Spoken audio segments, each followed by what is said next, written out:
going to learn how to establish the function of behavior.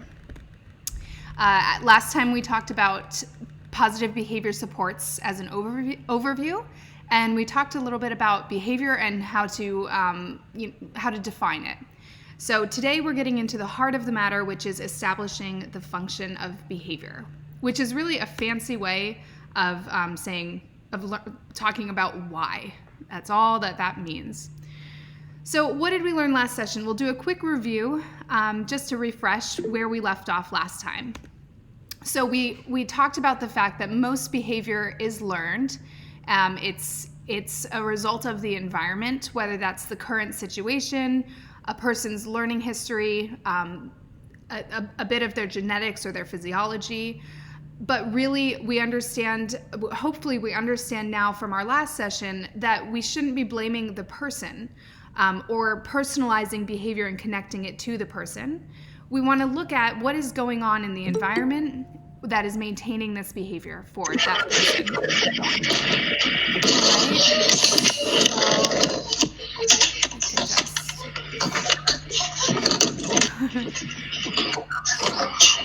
So I'll just pause a little bit. Natasha, I think that you can actually remotely mute someone's microphone.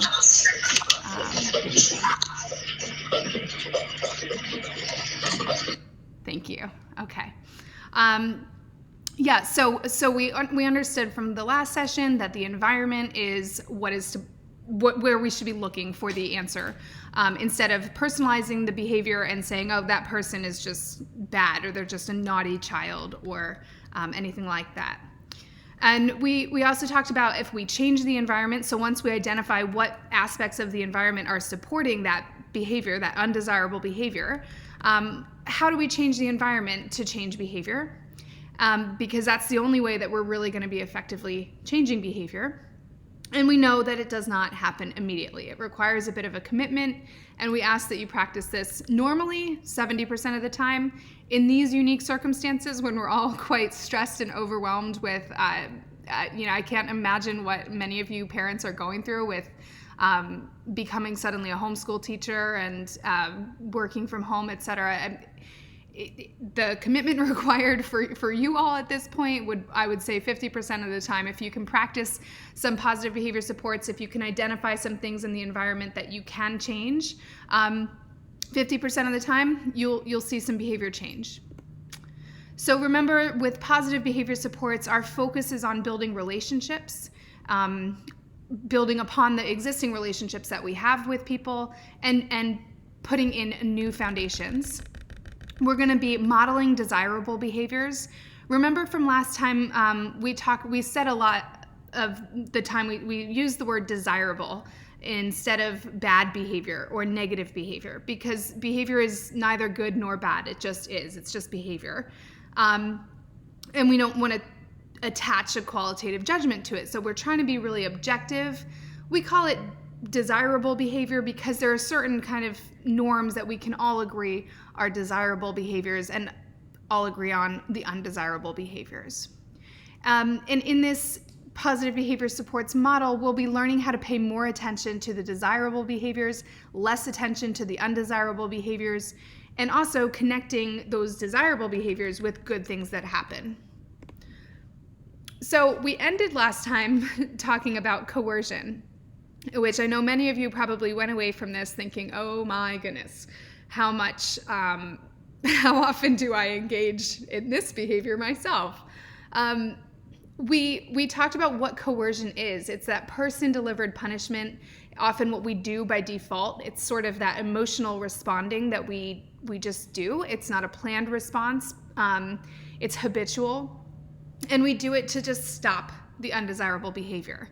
We talked about it last time, but just to review, the problem with coercion, the thing is, coercion is a way of managing behavior. It is the way many of us have managed behavior up to this point, and for some of us, including myself, continue to use it. And we use it because it works. And that's what we're going to look at today. We're going to look at how coercion functions for us, and how we can try to change our own behavior of using coercion. And we can also see what are the how we can interrupt that chain to replace it with a more planned response. Because the issue with it is that it does stop a behavior from happening, but it doesn't teach something for the person to do in the future. Remember, we had that Dennis the Menace slide, and he said, wouldn't it just be easier to tell me what I can do instead of what I can't do? So we had some examples of coercion just to refresh your memory. We had questioning and arguing, sarcasm, using force, threats, criticism, guilt, lecturing after the fact, taking away valuable things, or talking about the bad behavior in front of the person, or labeling the person as bad. And remember, oftentimes we don't have to label the person as bad. They will label themselves as bad if enough coercion is happening. They'll start thinking of themselves as the bad kid, and they'll start playing that role. They can either play that role in, a kind of goofy class clown sort of way, or they might act it out in different ways, like expressing depressive behavior and anxiety, etc. So they might internalize that. So the heart of the matter today is the functions of behavior, which I said in the beginning is really a fancy way of saying, why does it happen? What is going on, and why is this behavior occurring? So Batman here has a good point. The person in the comic is saying, oh, just behavior happens out of the blue. No. All behavior serves a function.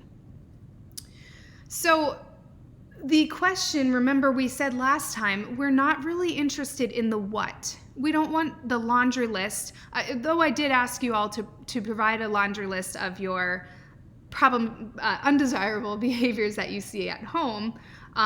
That's really the last that we're going to talk about that, because what we care about is the why question.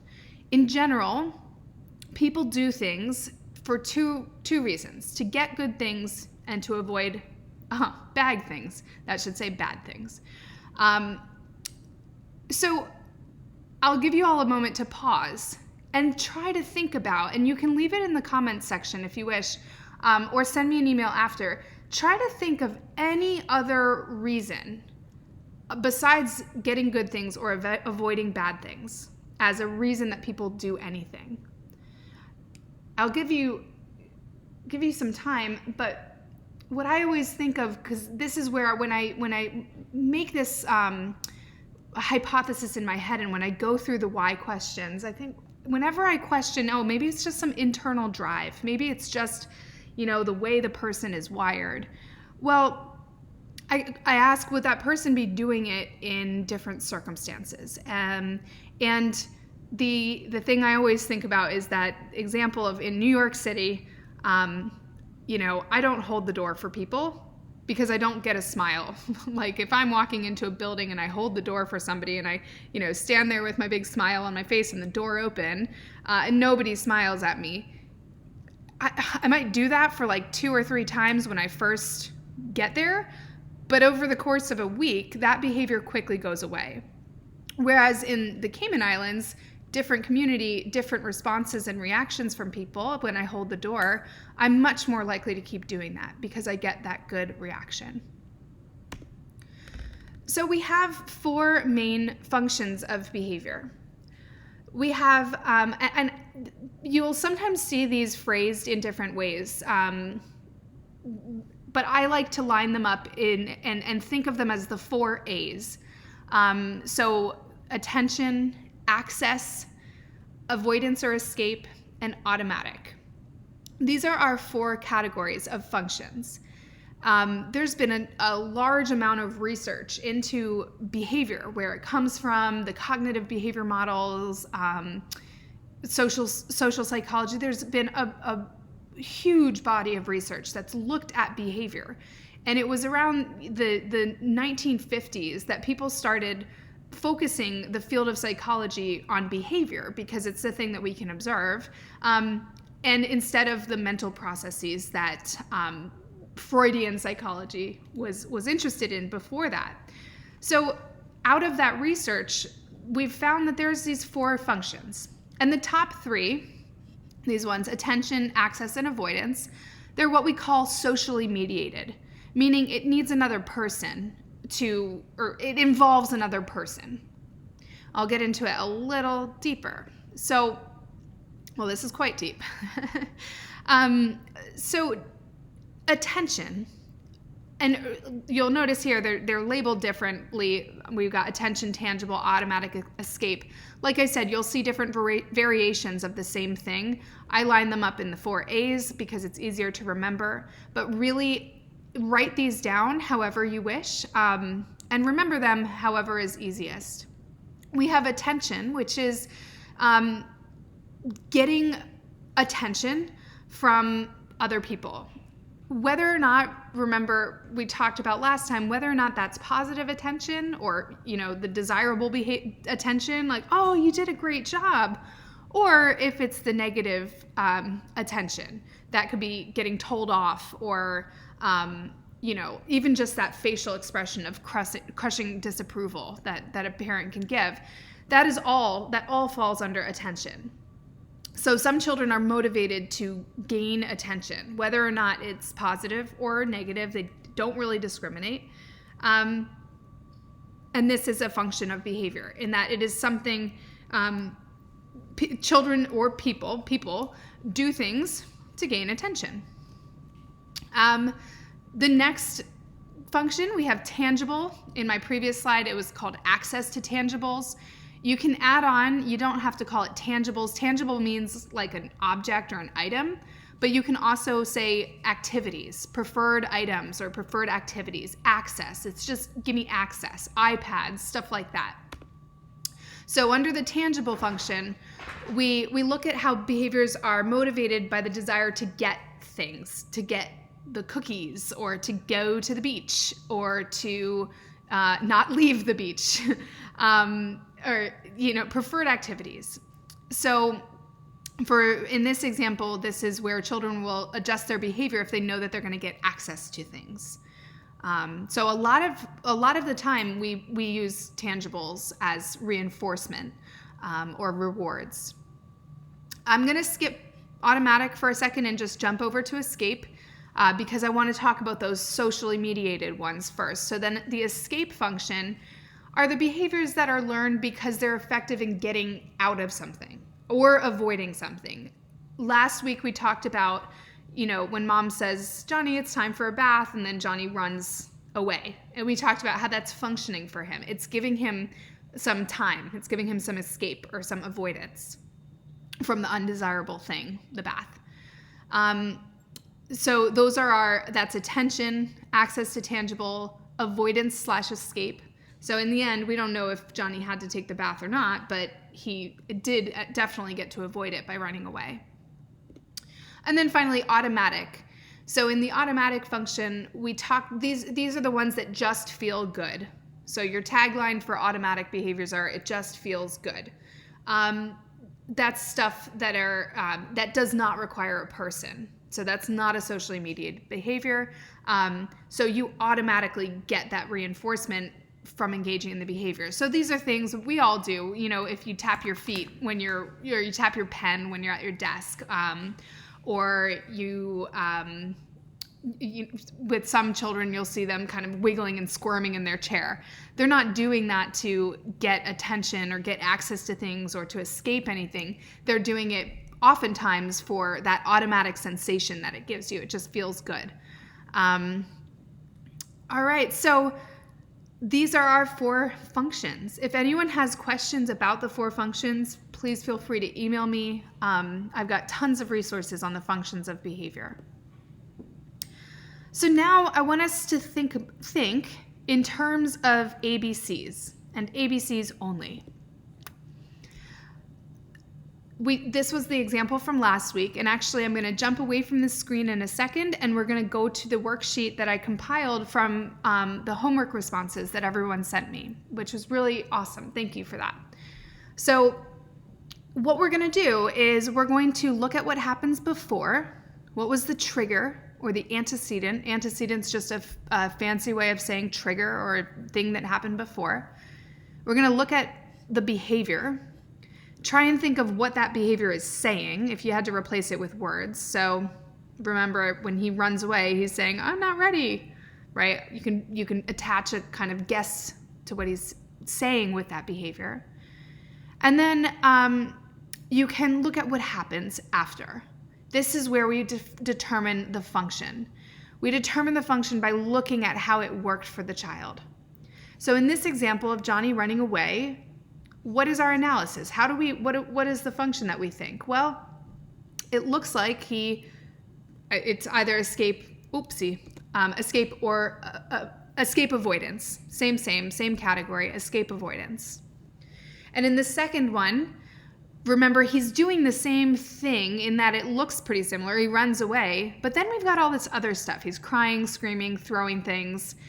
And the consequence or the payoff, the thing that happens after, is parents came over and talked to him. Johnny, we do not scream. We do not throw things. We don't. I mean, what is going on? Why are you crying? Why are you acting this way? Right? That's what the parents did as a consequence. I'll pause for a second.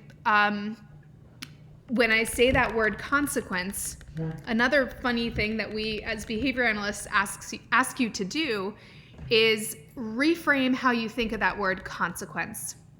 We often think of it as like a punishment or, there's going to be consequences for your actions. That's all fine and good, and that is a consequence. But consequences also, in the way that we are talking about it here, it just means what happened. So it's not good or bad, it's just what happened.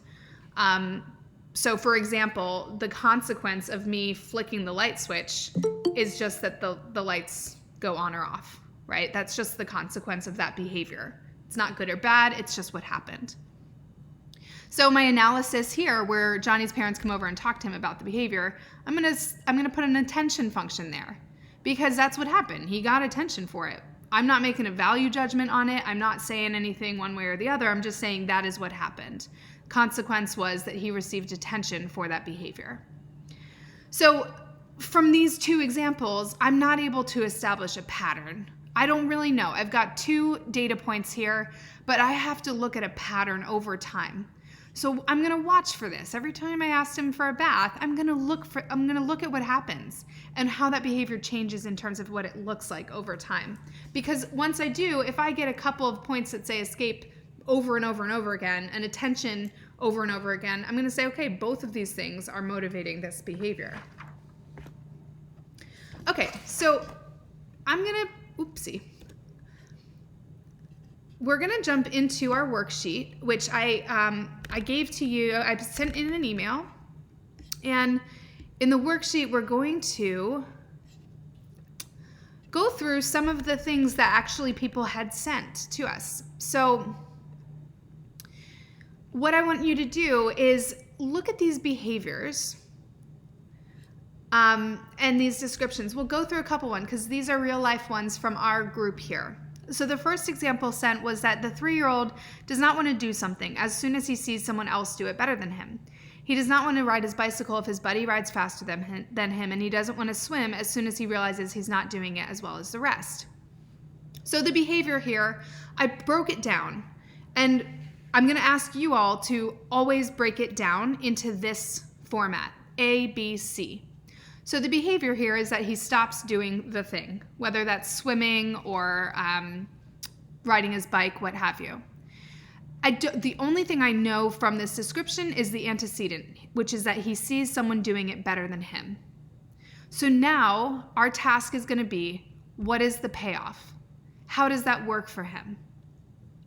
So those are the questions that I'm going to ask. We'll move on to another example. So in this one, you'll notice I rephrased some of these. So when we talk about behavior, we want to talk about it always in the most objective way and the most behavioral way, meaning it's something you can observe. So wanting, I can't observe wanting, but I can observe asking repeatedly, right? So I changed number 4, instead of wanting the iPad, I changed it to asking repeatedly for the iPad. So this child will shout at mom or dad. He will shout at mom or dad, and he will hit mom, but not dad. He will not respond or not follow the instruction. when he's asked to do something. So this was really helpful because I got the antecedent here for 3 of these. And in the last one, it's asking for the iPad repeatedly. So I want to dig into some of these, and please feel free, if you have an answer, put it into the chat, or feel free to unmute yourself. And I just want to try and understand with these examples where we have antecedents here, someone tell me, what is this behavior saying? All right, so mom says, you can't have a snack, but he wants the snack. So he's asking for a snack, and mom says, nope, you can't have it. Now his behavior is shouting and hitting mom. What is he saying? If he had words to say what he's feeling, what would he say?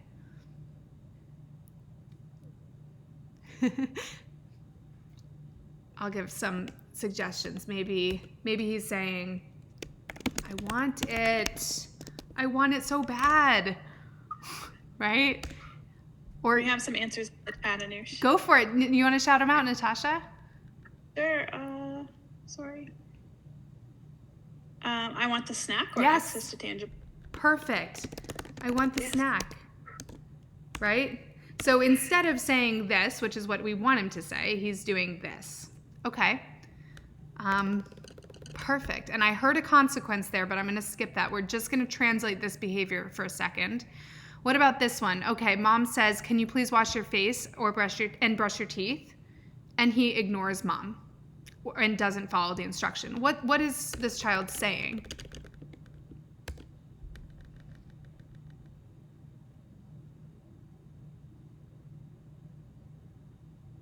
Saying, I don't want to do it. I don't want to do it. Yes, he is. But he's not using those words. Goodness, why not? Why is he not using those words when, I don't understand. Well, we talked about this last time.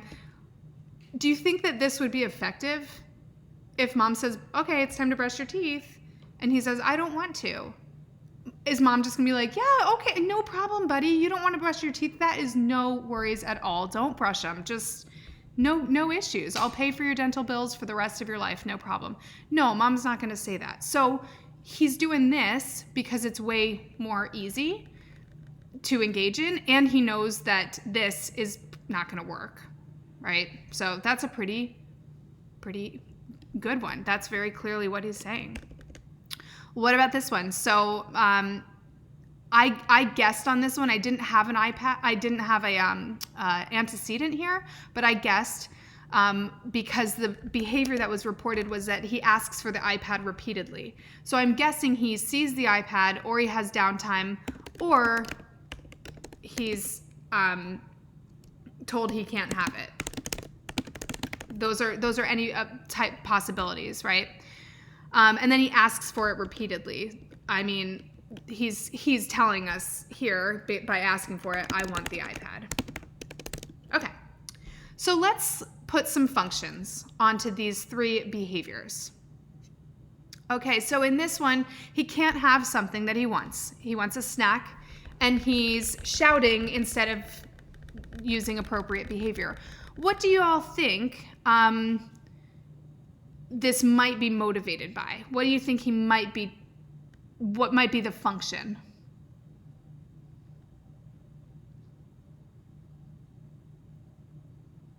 We've got attention, access to things that we want, avoidance or escape, or automatic.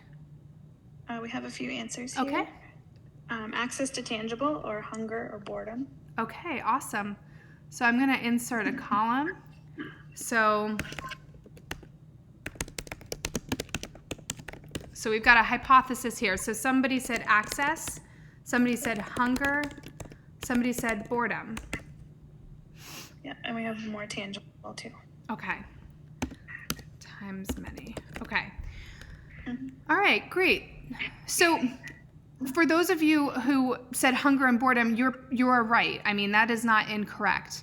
That is definitely motivating. We call that a motivating operation. So that's sort of what happens before the antecedent, right? These are the things that are motivating him wanting to have the snack in the first place. So you're not wrong. That is correct. But we are looking at the function. So we're going to think about this as an access. This is very, very likely all about access to tangible. In this case, it's the snack. Okay? I don't know what the typical pattern of responding is here, but we're going to make some guesses. What do you think normally happens? Well, I'll give you a clue. If we break it down like this and we're thinking, okay, this is happening and the child is shouting and hitting and, because he wants the thing, all I can say is that most likely at some point in this child's learning history, that worked for him. I'm going to pause on this for a second and give you an example. I had this as a real life example. I was working with a child and we were having issues with in the community. When he would go to the grocery store, he'd have a meltdown almost every time. And it was always around checkout time. He was totally perfect angel until he got to the checkout counter. And in the checkout counter, they'd have issues. So I went and observed and we went shopping, and as Mom reported, it was totally fine. When we got to the checkout counter, he said, I want some M&Ms. And he grabbed the M&Ms and he put them in the cart. Mom said, no, we're not having M&Ms. We got plenty of treats at home. You're not getting M&Ms. And this child, I watched him do it. He sized up the line. He saw that there was a queue of people. And sure, he might have been motivated by hunger or boredom, but he definitely wanted those M&Ms. He looked at the size of the line. He knew it wasn't moving fast. And he starts kicking up some behavior. Oh, mommy, please, I really want it. And she held firm, but the line wasn't moving. And after about, I will say probably 2 minutes of him whining and complaining, Mom says, okay, fine, you can have it. Now, this is not the example of this participant who gave this because I don't know, but this is what this mother said. You can have it, fine, okay. All right, but she goes, you can have these M&Ms, but you can't, you're going to be in timeout when you get home, and you are not having these right when you get home, let me tell you. Does he care? No, he does not. He got the M&Ms, and he learned that behavior worked. And not only did it worked after he persisted for 2 minutes. So the next time he's in the grocery store, he knows that Mom's baseline threshold of tolerance is about 2 minutes. And he was working the crowd. He knew that Mom had to give in because she's got a whole crowd around her looking at him. Yeah, looking at this. So the consequence was, you can have it, just take it. Eventually it paid off. Let's get into this next one. The antecedent is Mom asking, can you please wash your face and brush your teeth? And he ignores. What do you guys think might be the function? And remember our functions are only can only be access, attention, escape avoidance, or automatic.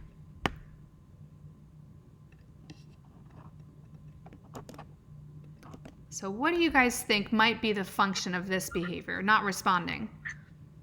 A few people have said escape. Okay, perfect. Escape avoidance. That's exactly right. So you nailed it. So he's definitely saying, I don't want to do it. And when he does this, when he doesn't respond, he's escaping or avoiding the thing that he doesn't want to do. The consequence, again, I don't know in this example, but he might have a learning history of when he doesn't do this, maybe it gets delayed. Maybe, parents have had a long day and they're not trying to get into a fight with him about this and they're just going to kind of leave it for 5 minutes. Or maybe they gave the instruction in passing and then they don't even realize that he didn't do it. And 5 minutes later, you walk in the room, wait, you didn't brush your teeth. What's happening? So that behavior of not responding probably got the payoff of in his past just delayed having to do it. Okay? So, yep, that's an escape avoidance function. Here, it looks like we can probably guess the function here because of what he's saying.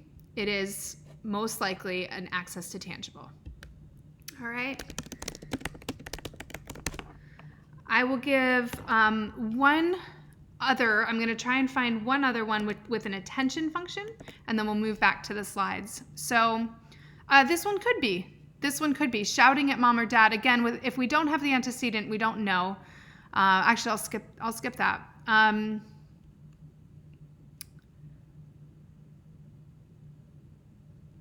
All right.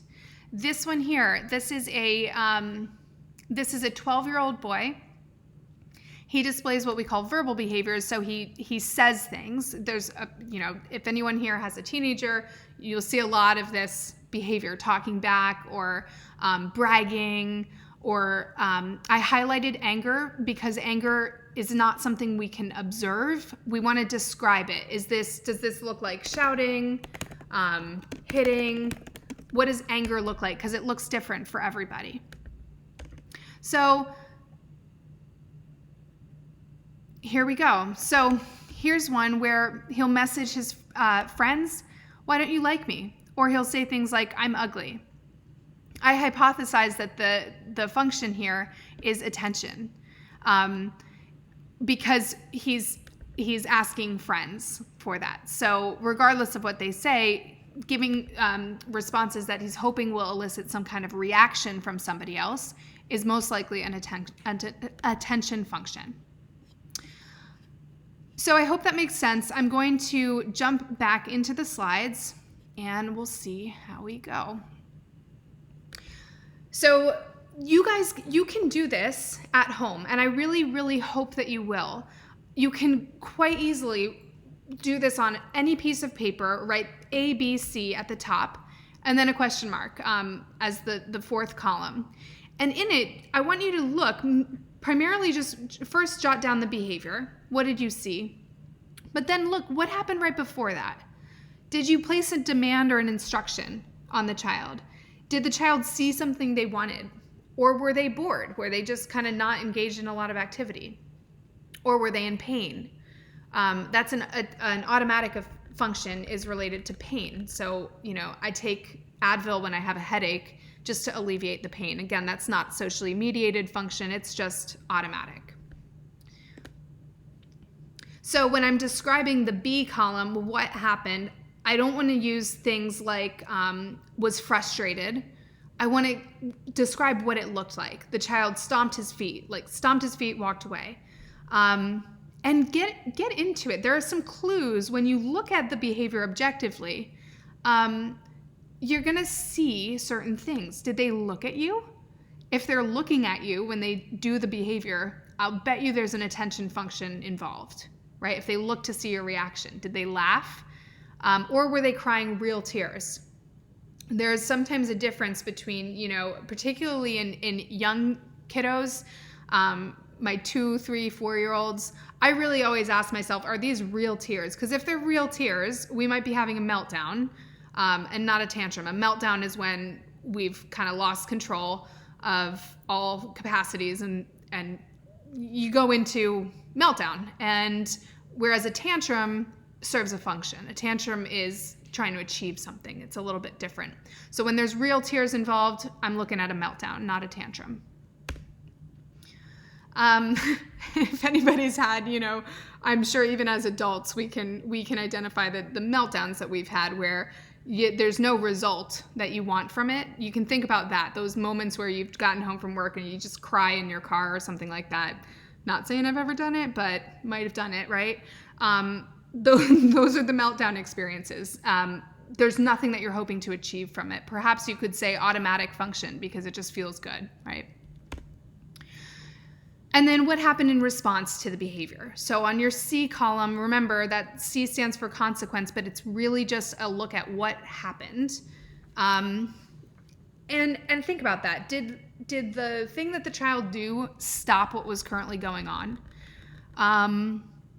And or not. These are all going to give you clues when you start to analyze these behaviors. I'll give a real life example of a child I worked with many years ago. And I was doing home sessions at the time, and I walk into the home and mom says, watch out, she started spitting suddenly. I'm like, what? She's spitting? This child does not spit. Anyway, we start doing a puzzle. We're like, into our games, and we're doing this puzzle, and she suddenly spits in my face, like proper spits. And I'm quite germophobic. I do not like that whatsoever. And I paused momentarily, and I remembered mom had said that this was gonna happen, like that this behavior started occurring. And I thought to myself, okay, what normally happens when someone spits in your face? I mean, what would you do? Right? And some of you, I mean, all your mics are muted, but I can hear it, right? You're all like, oh my gosh, are you, no way, Jose. Definitely there's going to be a reaction when someone spits in your face. That's typical. As a therapist and as someone who was warned that this was probably going to happen, my first question, as soon as that saliva hit my eyeball, I thought to myself, okay, I'm not going to do what probably has been happening, because this is a learned behavior. She's doing it because she did it before and something happened. So I'm not going to do that thing. So I just continued doing the puzzle.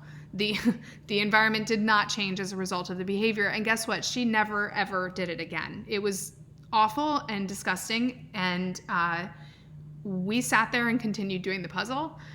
And when we finished the puzzle, I still didn't make a big deal out of it. And I said, oh, okay, let's do something else. Gosh, I've really got to use the bathroom. I drank a lot of water today. I've got to go to the bathroom. And she's like, okay. And I just go and of course, scrub my face.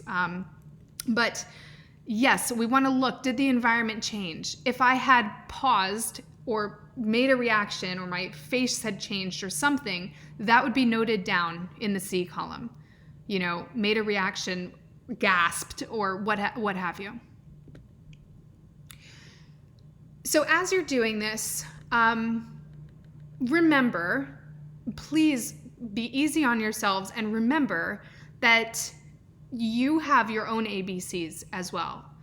So before you start blaming yourself for responding in a certain way, when you think about that mother who's in the grocery store aisle and the child is asking for M&Ms and not getting them, and persisting for minutes and minutes and minutes, and finally, everyone's looking at her.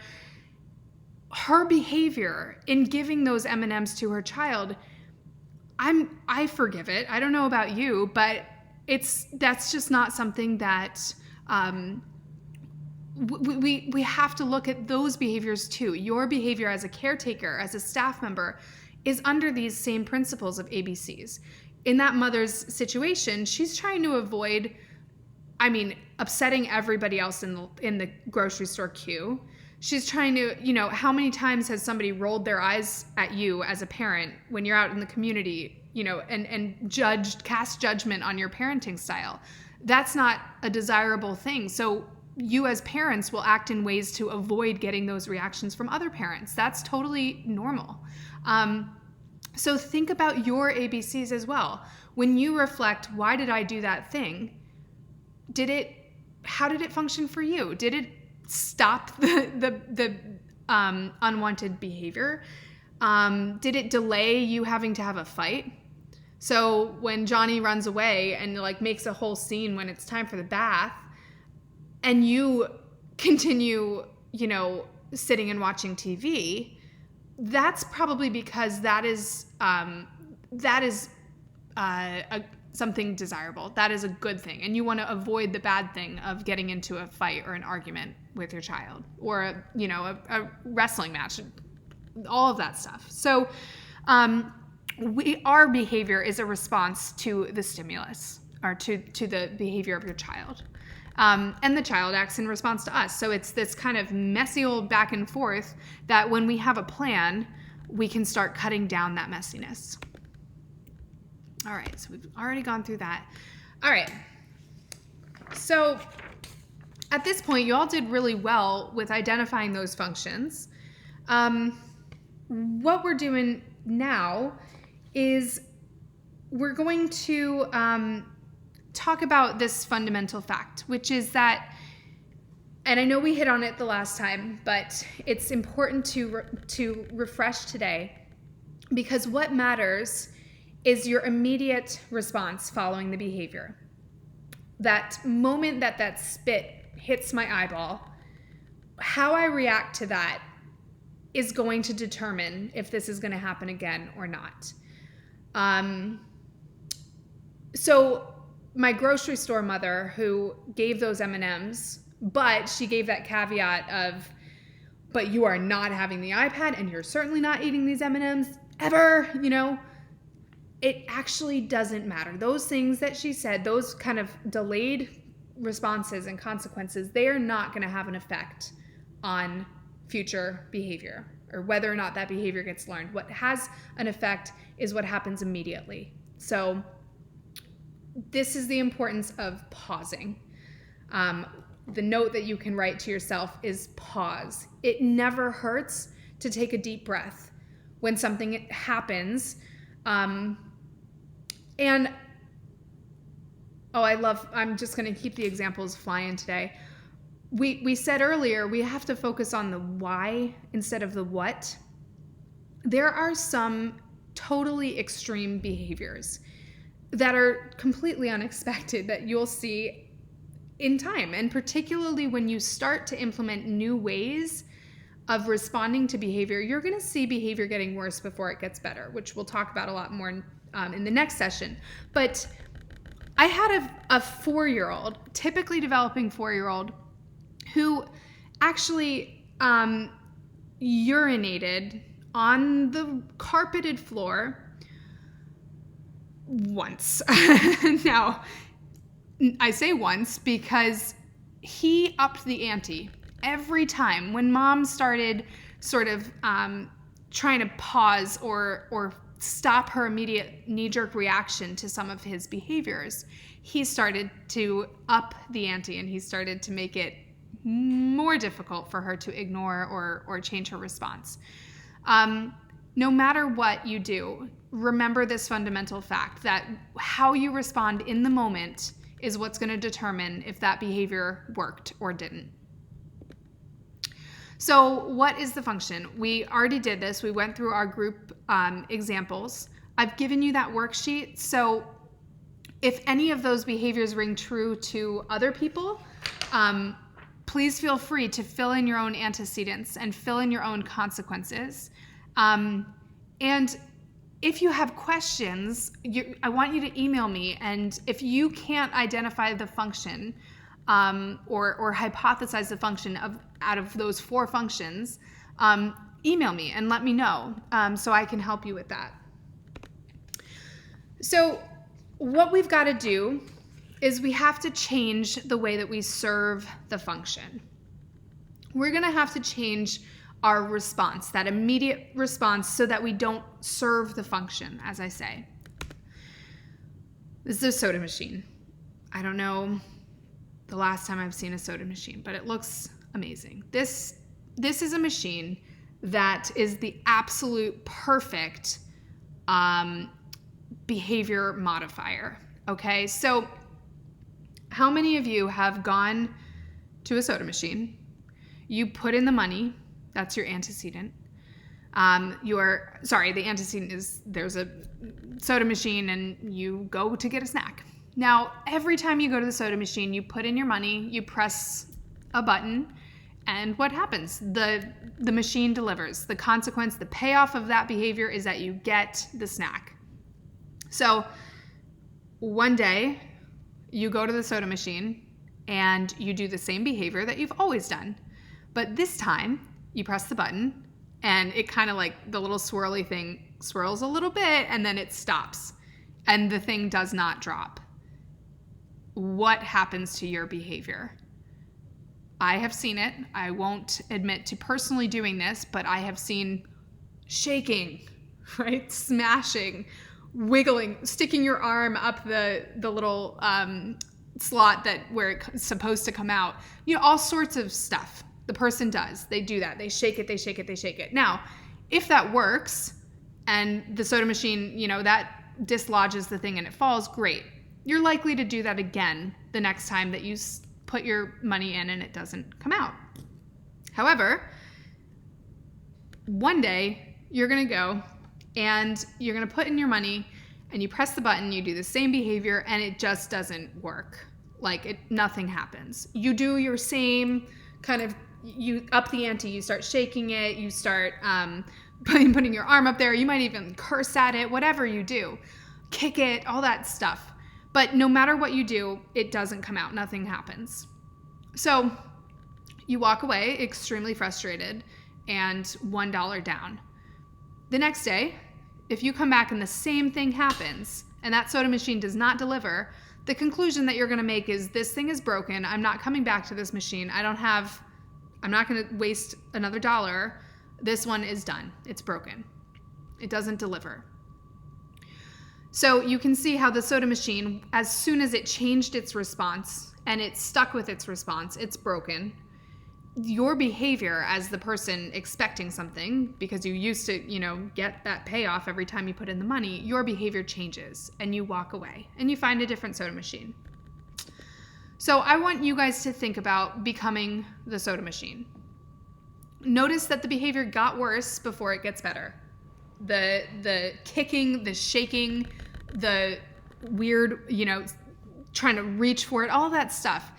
It's not normal behavior. It's not what we normally see, and it's probably not socially acceptable in many settings. But so it gets worse, and it's going to get worse as soon as you stop delivering that reinforcer, that function, that serving, that function thing. So as soon as mom in the grocery store truly says you are not getting those M&Ms and just drops it, moves on, and does not give those M&Ms, that child's probably going to fall to the floor screaming, after a certain time. He's going to try everything to get there. That's my main man who ended up urinating on the carpet. That is exactly what he was doing. Mom was trying to be the soda machine, and she did a great job. And she wasn't responding to his prior attempts to get attention in other maladaptive ways or undesirable ways. So finally he peed on the carpet. We've never seen that before. So it was getting worse before it gets better, because they're pulling every stop out to get those Fritos, to get that thing that they're used to getting. In the case of the child who peed on the carpet, he was used to getting a reaction from mom. He loved to get told off. And so that was the function. And when mom denied him that telling off, and she just kind of was moving on with her life, anytime he would do those things, it got worse. So no matter what, you've got to remember, as soon as you commit to this and you decide to be the soda machine and no longer serve that function, and your response remains the same, you're going to get a spike or a change in behavior, certainly. But think, no matter what they do, no matter if they pee on the carpet, no matter if they fall out on the floor at the grocery store screaming and everybody is staring at you or telling you that you're the worst parent in the world, you are not going to deliver that thing that they're after. So this is why, when we know what is the function, when we know what they're trying to achieve or what that behavior is trying to get, you can change the environment. You are the environment. With these socially mediated functions, the attention, the access to things, the escape or avoidance, you're in control of those things. As the parent, you can keep those things in your control and keep them from working. So how we do that, we've got to teach them those communication skills. Most of the time they actually know those skills. They do. They have those skills. Remember me with my mother being on the phone and the carton of eggs, I definitely knew how to ask her to get off the phone. And in fact, I tried. But even though I knew that skill and I had it, it wasn't as effective. So the second point here is making the appropriate responding easier than the undesirable behavior. In the case that I gave last week of my mom on the phone and me throwing a carton of eggs on the ground when my requests nicely for her to get off the phone didn't work, it's because those were being ignored. She was actually being the soda machine for my appropriate behavior, and she fed the inappropriate behavior. So you want to deliver what the person needs at times other than after the inappropriate behavior. So let's think about the example of the child who wants a snack. They're hungry, and they get home and they say, I want a snack or whatever. And mom maybe is not ready to give the snack because she's busy getting other things sorted out. And she says, you've got to wait, honey, I'm sorry. You got to wait. It's not time for a snack yet. And he starts shouting and hitting. Okay, so that's where we pause and we say, oh, my child wants a snack. He's saying that he wants a snack, but instead of saying it, he's hitting me and shouting. So all I know is I am going to give him that thing that he wants, but absolutely not around the time that he's doing this. When he's shouting and kicking and screaming, that is not the time I'm going to give him a snack. So the key to remember is we're gonna pause our own responding, and we're gonna create some space. The moment that the child is no longer hitting, screaming, kicking, shouting over that snack, once some time has happened and there's been a pause, I usually say, 10 to 30 seconds is the minimum. I like to wait. I like to redirect, talk about something else. Hey, what did you do in school today? Oh, I did this. Oh, cool. Are you hungry? Do you want a snack? Yeah, I want a snack. Oh, great. Here's a snack. So I want to give him the thing that he wants. I don't want to just deny the child of their needs. And these are all real needs: access to tangible, attention, avoidance. Those are all real, valid feelings and needs that the child is after. So I'm not saying that we're going to deny them entirely, like the soda machine never gives the snack. We're not broken machines. We are saying that behavior no longer gives us that thing. So we're going to create some space, deliver the thing that they need at a time other than right after the inappropriate behavior. I like this visual because it is absolutely true with behavior. Behavior starts as a little seedling. It starts just as a planted bulb, and bulbs only grow if they're fed. And the same thing with behavior. It really will only grow if we feed it, if we let it work. If we identify what the behaviors are, we identify why they're happening, and we don't feed that, we don't let them get the thing that they want when they're doing the undesirable behaviors, they won't grow. They'll be starved. Where is that slide? Yeah. So the behaviors that you starve will decrease, and the behaviors that you feed will grow and increase. So what I'm going to have you thinking about are, what are those behaviors that you are trying to increase, and what are the ones that you want to decrease?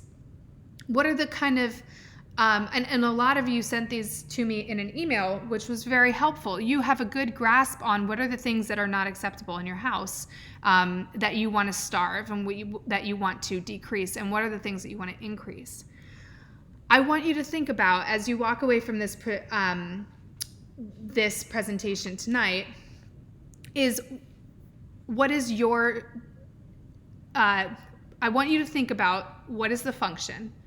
So try to identify the function. Don't worry so much as whether or not you fed it, because right now we're just observing. So last week we just identified the behavior. This week, I want you to identify the A's and the C's, the antecedent and the consequence. Don't judge yourself. Don't worry about changing anything. We call this baseline data. We collect this as baseline. We don't want anything to change. We want to really understand what the pattern is. So take some time and start charting it for yourselves. And we'll be able to see that. What are the common ones that we're seeing a lot? So your children will learn next week that it is all fun and games until someone figures out the function of your behavior. And then it is no longer going to work. So that's where we will leave you this evening. Does anyone have any questions on the functions of behavior? And we will, I'll orient you just real quick to the worksheet that I gave you. I exported this as a Word document so that you're able to edit it, do what I did, add a column, etc. But these are some examples. So they were common examples that actually many people gave very similar examples. So what you're going to do is just, for this lying behavior, every time you see it, put a row below, and you can do this on notepad, paper, what have you. So you're going to think about those antecedents. What happened before? Well, I noticed I called him out on not having done his homework on time, and he lied about it. What was the consequence? What happened as a result? Did I give a facial expression?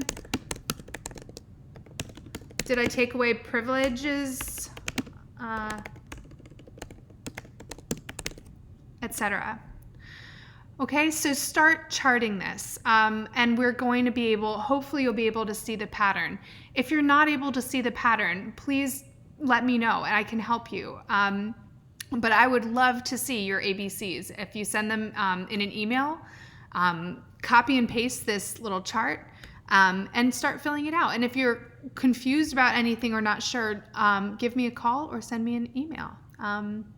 But your homework is to observe and to try to establish common functions of behavior for your child. Any questions at all?